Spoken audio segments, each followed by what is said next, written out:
Hi, welcome to Zoomed In with different employers that we work with at Employment Solutions here in Niagara. So we like to showcase some different employers that are doing some great work. And then this is Alu McCabe with Trusted Time and HR Services here in Niagara. So she's not only going to talk about her business, but she's also going to talk about a survey that is going to be focused on job retention. So it's called the Value of the Retention Survey. So that's going to be in partnership with the South Niagara Chambers of Commerce and the Niagara Workforce Planning Board. So lots of great information. So Alu, can you tell us a little bit more about this job retention survey? Yeah, so we seem to struggle in Niagara, particularly with people leaving or leaving jobs. And I hear a lot of employers in my business and around, the different communities I'm part of that we can't seem to keep people, we can't find people, or quite frankly, when we get people, they don't end up as the type of people we had originally expected. And this has been going on for so many years, and nobody's really asked the question why or how. We assume we know, but I argue, who are we asking? We get statistics on we have X amount of people unemployed, we have X amount of people employed in this industry, but that doesn't tell us how to keep them, nor does it tell us, how to engage them. And quite frankly, the only way we'll know that is by asking them. And that's what the survey does. It measures the psychological contract, which really is the expectations, those unwritten expectations that are formed in someone's mind, and what happens when those expectations are not fulfilled, and what happened when they're fulfilled. That typically would determine engagement levels and turnover intentions of employees. And then understanding that, I think the key thing to that is also the expectations and different nuances of Niagara itself, right? Because we're not Hamilton, we're not the GTA, we're not that big, but we're not a rural community like you see in other parts of Ontario. So we kind of fit into this hybrid mode, and we do have some very unique needs. So you think that this will give us some pure Niagara data? 100%, because the survey is anonymous, but it's only available to people who actually work in Niagara. So let me give you a little bit of history of why we do experience this hybrid type of relationship that's happening. In Niagara, we have about 12,000 and change micro businesses and small to medium-sized enterprises. A lot of those are homegrown, meaning, it's been taken over by their kids, it's generational, or it sprouts from someone who's worked in one of those industries. So the culture is really, what is it I've learned over the past few years? How do I run this business? If it worked for me in the 1960s, it's going to work for me in the 70s, 80s, 90s, 2000, etc. And it might not even have to go that far. But the reality is that is untrue, right? If a business doesn't keep up with what society is telling us as far as behaviors, as far as how to treat people, or really aligning with people's expectations, with how fast do I need recognition? How fast do I need support? Then the business lags and the employee will find somewhere else to work. The difference between Niagara and metropolitan, huge communities like Toronto is the businesses that are larger and created are more defined. They're more prescribed. So when you walk in, you got to fill out this form, you got to sign this contract, this is the rules, this is what's there's very little give. In Niagara, it's very subjective because it's based on what management or the owners think. Well, that subjectivity really, affects the expectations of people as they journey. So, one of the things that I want to point out is within the first year of a person's employment is pretty easy to define the psychological contract as almost like mistaken thoughts or mistaken processes. And what do I mean by that? If you breach what the person has as an expectation within the first year, they will adjust their thoughts to thinking, maybe I made a mistake in how, my manager said it would be. And maybe this is actually the reality. But after the first year and a half, that forgiveness is gone, because they have a business as usual. So from take it as year 2 to year maybe 10, right? You now have set in the ways of how things are, and any changes an employer makes, if that change management isn't handled, you're leaving it to the employee to decide if you've breached or fulfilled an expectation they had, and their response and behavior will come out at that stage. And so just really understanding the importance of relationship management and long-term and trust and all those key factors. So that's really important. So now employers, there's a 2-week window for this survey, correct? And we're going to give everyone more information on how to access that survey at the conclusion of this interview. But I'm an employer. I've got tons of things going on, with COVID and the economy changing and all that sort of stuff. So Alu, what's the benefits for an employer to take some time? And it should only take about 15 minutes, right? The survey, but what are the benefits? Well, it's even less than that. It's, you've done it. It's about 5 to 7 minutes, if that.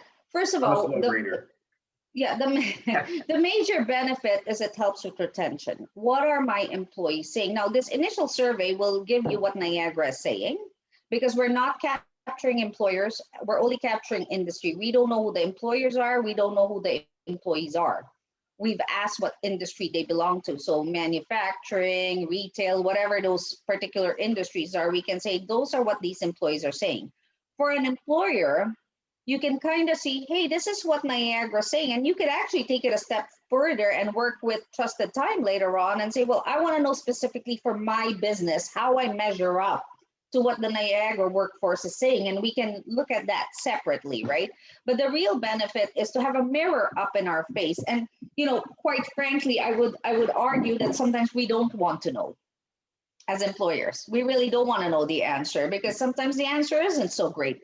But what if it is? We don't even know what we're measuring because the environment has changed so much, right? So what we're assuming is probably not applicable today, because 30% of the workforce, Kelly, works from their homes, probably in their pajamas. I mean, you don't even know if I'm in my pajamas right now, right? I mean, it's a true story.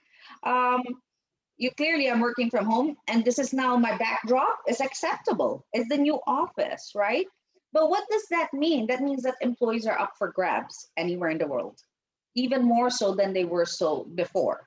So we have a bigger competitive market. Let's find out what engages employees, and that's why this is such benefit. The other thing is it's a mitigation or a mitigating survey for really turnover intention. So what does that mean? That means I can mitigate my risk by looking at the survey result and saying, oh, these behaviors from an employer or these certain things will want to make employees leave. Maybe I should stop that. Maybe I should review that.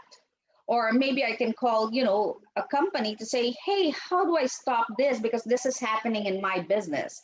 So as a business owner, you have to be willing to say, well, do I have to do a shift change in here, right? And like I said, one of the most important benefits to employers is this data now, because it tells us how to increase engagement levels or what matters, and how to mitigate turnover intentions can be used specifically for that employer as a benchmark against what is happening in Niagara, right? How do you measure up as an employer? But that can be done at a later stage. But first, we need to collect the data and collectively say, here's what Niagara is saying.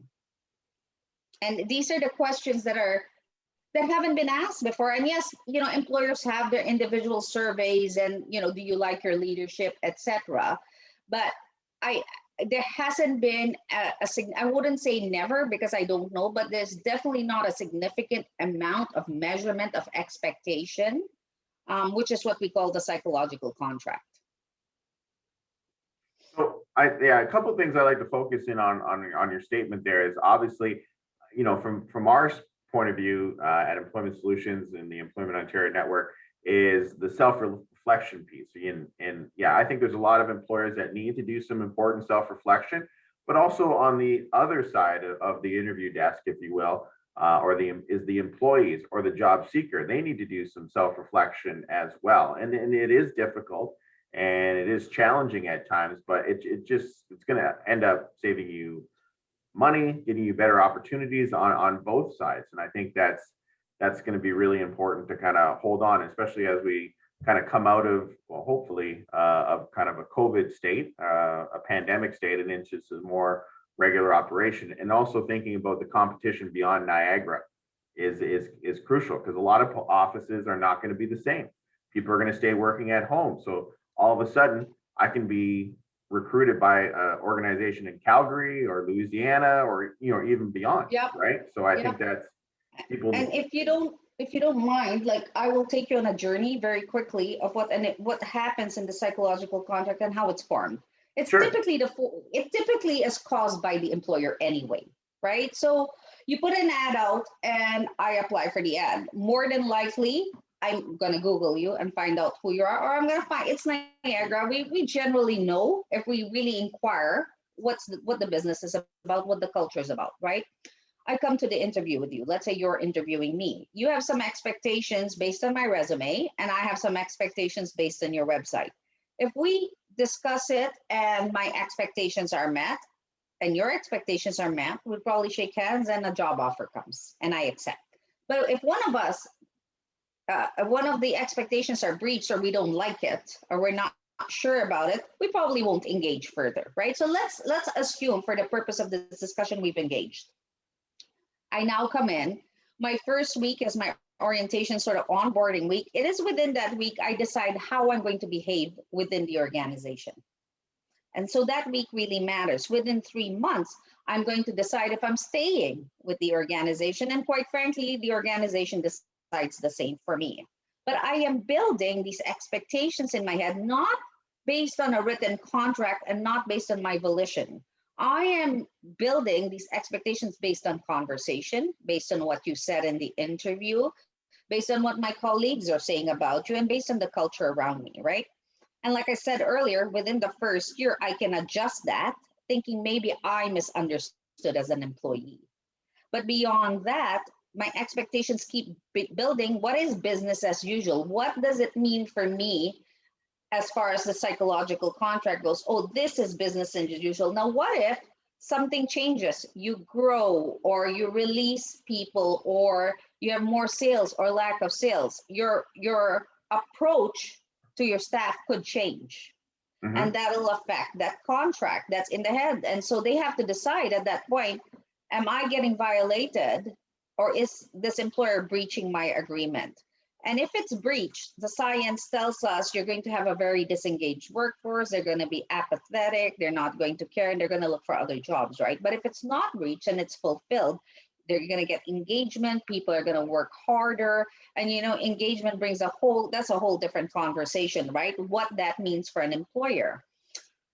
What the science also does tell us is older employees or tenured employees that have been there a very, very long time, close to retirement age, are not really interested in these common exchanges anymore. They kind of just want to ride it out. So engaging them is a little tougher, but relying on them is greater, right? So this is sort of the journey that happens when someone finally quits, is because we did not manage those engagement levels. And so we turn around and say, we didn't think anything was wrong, or their behavior really changed. I'm glad they left.